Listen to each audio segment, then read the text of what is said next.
Well, hello and welcome to Thrive Thursday for Thursday, November 11th, 2021. So we are rocking and rolling through the year, just about to wrap it up here, getting close to that Thanksgiving time and autumn. So one of our 3, 2, 1s for today is going to be on letting bad ideas die, because maybe it's time for that to happen if you've been working on it for a while. The beauty of autumn, which, like I said, is November here in Virginia. It's always beautiful this time of year, and the endless nature of craftsmanship. So I'm going to back out of here. I'm going to take some things off here. Let me get over here and take the banner out so you don't have that messing with you the whole time. And then I'm going to make it big so we can go in here and go through this and get this rolling for you. We have got a 3, 2, 1 today, 3 ideas, 2 quotes, and 1 question to consider this week. So let's look at the ideas first. The first one is, your time is better spent championing good ideas than tearing down bad ones. The best thing that can happen to a bad idea is that it's forgotten. The best thing that can happen to a good idea is that it's shared. Feed the good ideas and let the bad ideas die of starvation. So some of you, we just go through our sessions, and you still have these things out there that you just won't let go of. And sometimes in overcoming obstacles, we've talked about, we've got to sit down and figure out if we're just going to quit that thing or not.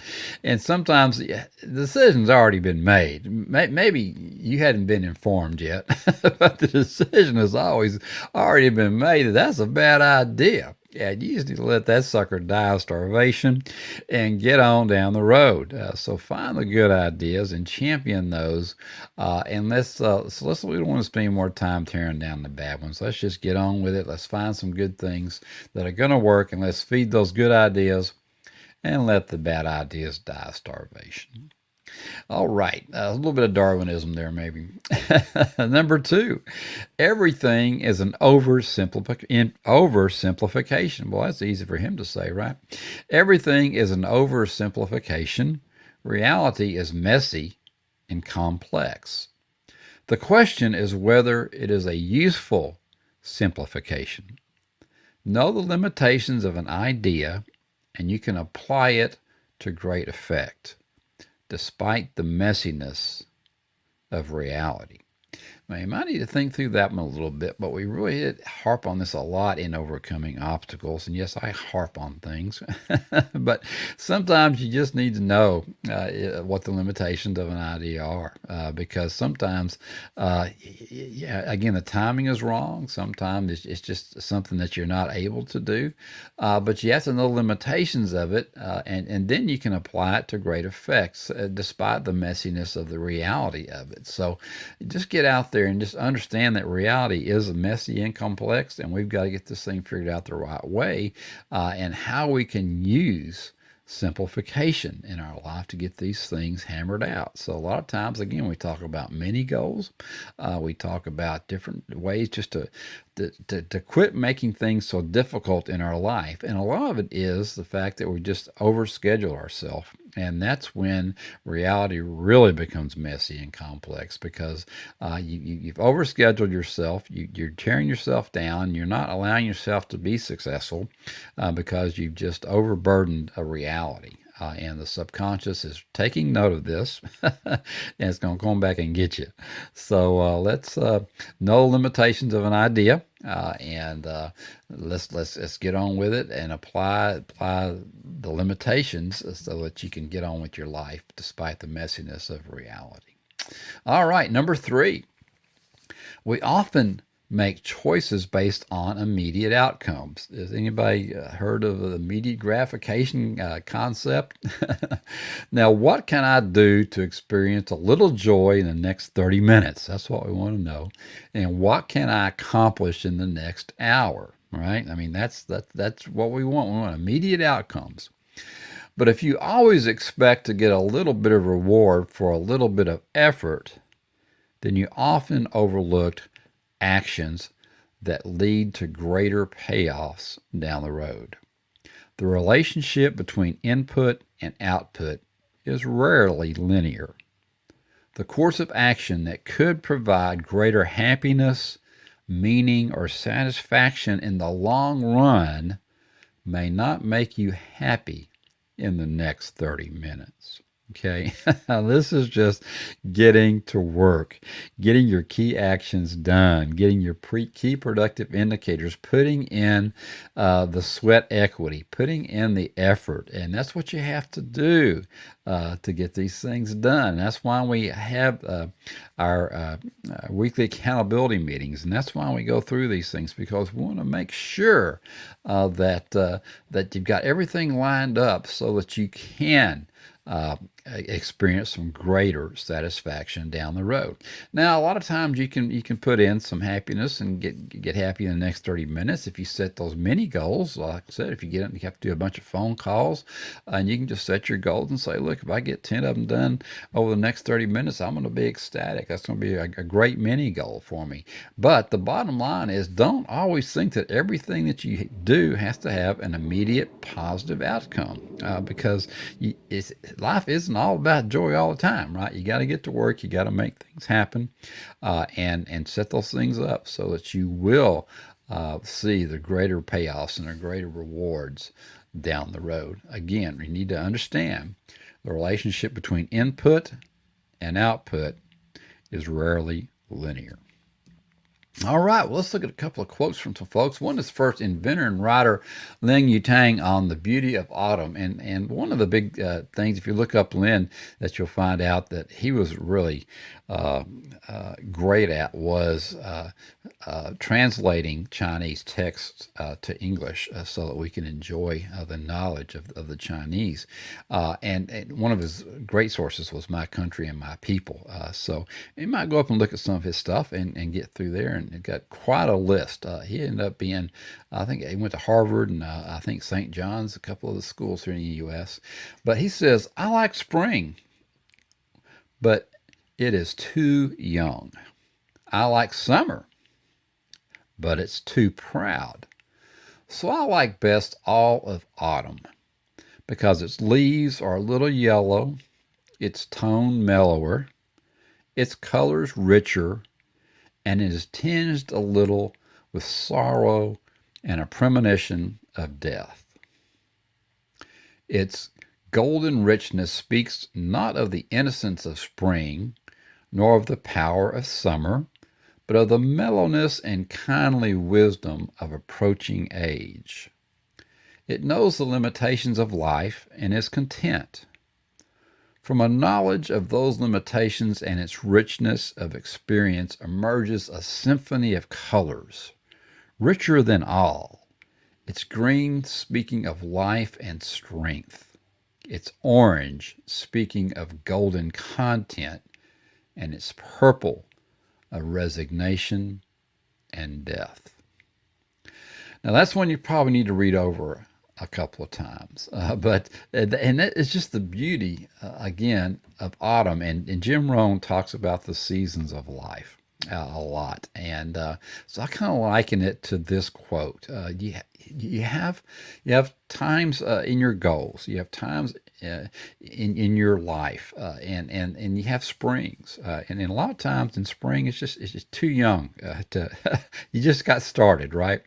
And then you get started, and all of a sudden you get a little success, and you're in summer, and you're too proud, right? So but you just got to keep on going. And sometimes there really is the autumn of your life where you start getting all these colors mixed in, and things get mellower and things get richer.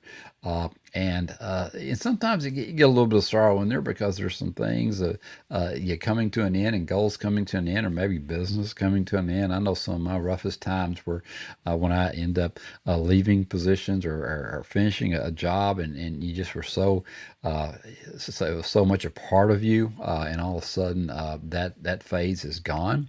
But just think of the seasons of life. But the beauty again of the autumn part of your life is it is just a symphony of colors, and it's richer than all.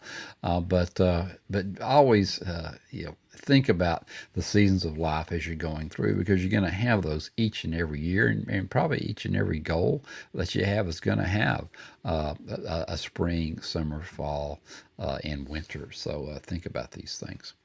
All right, painter Arshil Gorky on the endless nature of craftsmanship. That wasn't his born name. I can't pronounce his born name, but he's Armenian. He's Armenian American, and he was an abstract expressionism guy. So you go up and look at some of that art if you're into that sort of thing. Interesting, some interesting stuff. But he said, I don't like that word finish. When something is finished, that means it's dead, doesn't it? I believe in everlastingness. I never finish a painting. I just stop working on it for a while. I like painting because it's something I never come to the end of. Sometimes I paint a picture and then I paint it all out. Sometimes I'm working on 15 or 20 pictures at the same time. I do that because I want to, because I like to change my mind so often. The thing to do is always to keep starting to paint and never finishing painting. Well, some of that will drive you guys crazy. This is from Movements in the Arts since 1945. Some of that would drive some of you absolutely crazy. But I think what the point here is, you always want to keep things in progress and keep things rolling. And I think part of success is that you're never really successful. You're always successful, but you're never a success, right?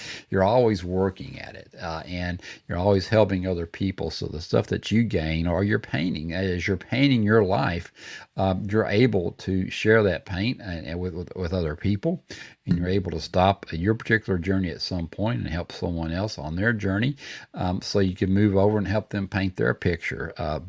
And sometimes you are working on 15 or 20 pictures at the same time. And if you're in the mentoring business or the coaching business, that's really what I do. I'm always working on 15 or 20 pictures at the same time, because I'm wanting to help people and get things rolling in their lives.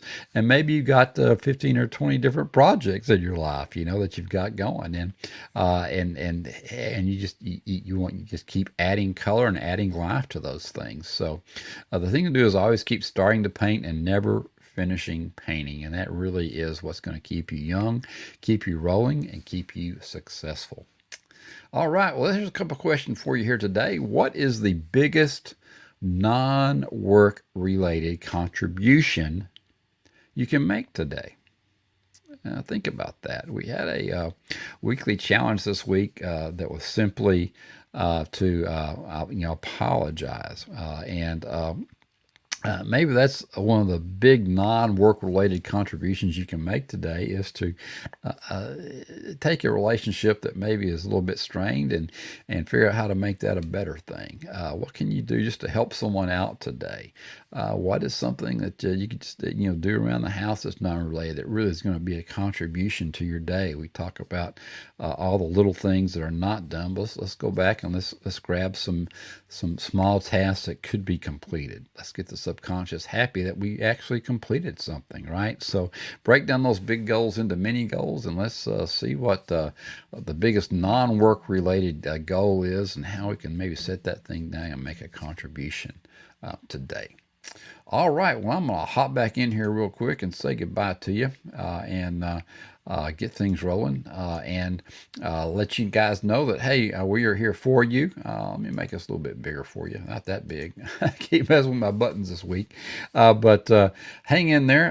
It is, like I say, is the 11th. We're in the second week. We got Thanksgiving coming up here pretty soon, so don't forget about that. And a lot of you may have plans, so if you've got some time that you're not going to be able to work on your goals or whatever it is that you've got to do this month, keep that in mind. So let's plan ahead and make sure that you know what you need to do to make everybody happy in your life, and to make yourself happy as you go through the rest of the month and get ready for this holiday season. But have a great one. We will talk to you later, and as always, just keep moving in the direction of your dreams, and we'll talk to you later.